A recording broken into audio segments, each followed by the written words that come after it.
Welcome to Indonesia, a charming archipelago that astounds everyone. Come study with us at the top university in Indonesia, Universitas Negeri Semarang. There are 9 faculties and 74 study programs are ready and waiting for you. Let's study together, shaping the brightest future. Perkenalkan, nama saya Elvira Febrianti dengan NIM akhir 152. Dalam Undang-Undang Nomor 23 Tahun 2014 Pasal 1 Ayat 6, pengertian otonomi daerah adalah hak, wewenang, dan kewajiban daerah otonom untuk mengatur dan mengurus sendiri urusan pemerintahan dan kepentingan masyarakat setempat dalam sistem negara kesatuan Republik Indonesia.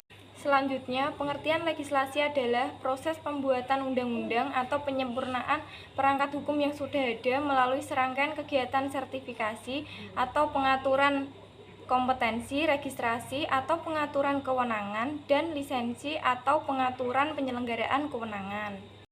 Selanjutnya, pengertian kebijakan daerah adalah arah atau tindakan yang diambil oleh kepala daerah dan DPRD baik sendiri-sendiri maupun bersama yang dituangkan dalam peraturan daerah, peraturan kepala daerah, keputusan kepala daerah, keputusan DPRD atau keputusan pimpinan DPRD.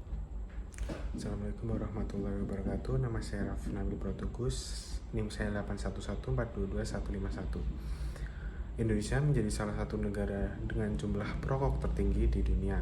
Pada 2021, Kementerian Kesehatan Kemenkes memperkirakan di Indonesia ada 69,1 juta perokok, jumlah terbesar ketiga di dunia setelah Cina dan India. Selama 1 dekade terakhir, pemerintah Indonesia telah menerapkan kebijakan sebagai upaya mengatasi hal ini. Tahun 2012, pemerintah mengeluarkan sebuah peraturan untuk mengurangi angka perokok di Indonesia, yang di dalamnya termasuk kewajiban untuk menciptakan kawasan bebas rokok di seluruh kabupaten. Namun, untuk bisa memperlakukan aturan, pemerintah daerah diharuskan membuat peraturan daerah atau perda untuk mengatur kawasan bebas asap rokok. Studi terbaru menunjukkan bahwa pembentukan kawasan bebas asap rokok di daerah menghadapi banyak tantangan sekali. Ini karena banyaknya kerumitan dalam proses menerjemahkan UU Nasional ke dalam perda, dan hal-hal ini terkait dengan politik di daerah. Tantangan kawasan tanpa rokok itu ada 3 provinsi. Kawasan tanpa rokok atau KTR adalah tempat umum yang melarang aktivitas merokok. Siapapun yang melanggar peraturan ini dapat dikenakan hukuman baik dalam bentuk denda maupun penjara, tergantung pada perdanya. Peraturan KTR di 3 provinsi yakni di Aceh, Malang di Jawa Timur, dan Bandung di Jawa Barat. Untuk memahami bagaimana konteks lokal mempengaruhi proses pembuatan aturan daerah, ketiga lokasi tersebut memiliki konteks sosial, budaya, dan politik yang berbeda di Indonesia. Aceh menjadi salah satu daerah di Indonesia dengan paling banyak jumlah perokok. Merokok juga memainkan peran sosial penting di Aceh. Provinsi ini juga memiliki sistem hukum yang unik berdasarkan hukum syariah yang mengharuskan perdanya merujuk pada hukum Islam. Lihat kan betapa rumitnya Aceh ini. Dengan ini, Malang dianggap sebagai salah satu klaster industri terkemuka bagi produksi rokok di Indonesia. Sementara itu, Bandung memang bukan merupakan pusat industri maupun bagian dari pusat tembakau di Indonesia. Kemudian, pemimpin daerah di kota ini tidak menunjukkan adanya komitmen kuat untuk mengurangi konsumsi rokok. Mungkin kali ini saya akan membahas, kelompok kita, dan saya akan mewakili untuk membahas perbedaan karakter daerah dari ketiga tadi. Ada di Aceh, Malang, dan Bandung.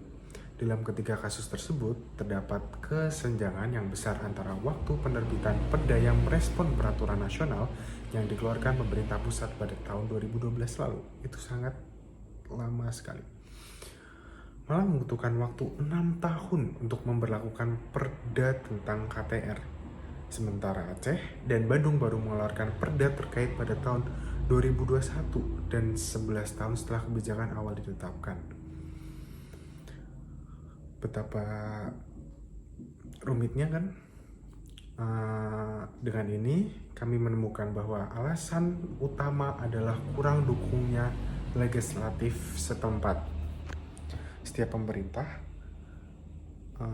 pemerintah daerah harus melalui proses pembuatan perda yang hampir selalu membutuhkan waktu, biaya, dan sumber daya untuk meneliti serta perlu menyusun rancangan peraturan daerah atau raperda. Pemerintah daerah juga diharuskan untuk mendiskusi usulan raperda tersebut dengan para pemangku kepentingan yang relevan untuk memastikan bahwa kebutuhan masyarakat setempat terpenuhi. Meskipun beberapa pemimpin eksekutif dengan penuh semangat memperjuangkan hal ini kepada 3 kasus tadi, Aceh, Malang, dan Bandung, kemampuan mereka untuk mempengaruhi perda cenderung terbatas. Sebagai contoh, mantan wali kota Bandung, Ridwan Kamil, ketika masih menjabat dengan penuh semangat, mendukung peraturan anti merokok yang memperkenalkan peraturan wali kota pada tahun 2017 dan pembentukan gugus tugas KTR, kawasan tanpa rokok. Namun DPRD kala itu tidak tertarik dan menunda pengesahan peraturan tersebut hingga tahun 2021. Bayangkan betapa lamanya hanya untuk mengesahkan yang namanya KTR.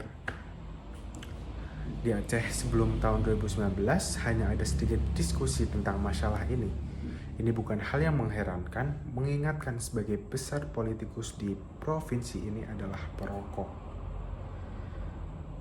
Terdapat juga perbedaan dalam cara pemandangan hukum ini di 3 daerah tersebut. Di Aceh dengan sistem hukum yang berdasarkan pada hukum syariah, para legislator harus mencari pembenaran agama untuk membangun KTR.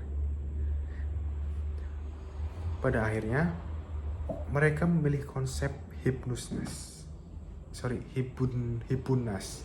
yang menyatakan bahwa manusia berkewajiban untuk menjaga diri mereka sendiri agar tetap sehat. Berdasarkan konsep tersebut, perdanya dirancang atas landasan untuk melindungi warga Aceh.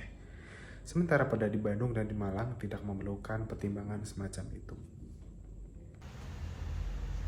Jadi, solusinya adalah kasus tersebut juga menunjukkan bahwa peran aktif dari aktivis birokrat dan pemangku kepentingan dari Kementerian Kesehatan sangat penting dalam meloloskan peraturan KTR. Mereka dapat menjadikan isu ini sebagai agenda politik dan mendorong para politikus lokal untuk melakukan pekerjaan mereka. Dalam sintesis, kasus implementasi KTR di beberapa provinsi menunjukkan bahwa proses legislasi di daerah menghadapi tantangan yang kompleks dan memerlukan peran aktif dari berbagai pihak untuk mencapai tujuan kebijakan yang lebih efektif. Solusi dari berbagai daerah, yang pertama Aceh, perlu disusun perda yang sesuai dengan hukum syariah dan melibatkan ulama serta tokoh agama dalam proses legislasi. Yang kedua, Kota Malang mendorong kebijakan alternatif yang mendukung diversifikasi ekonomi sehingga ketergantungan pada industri rokok akan berkurang.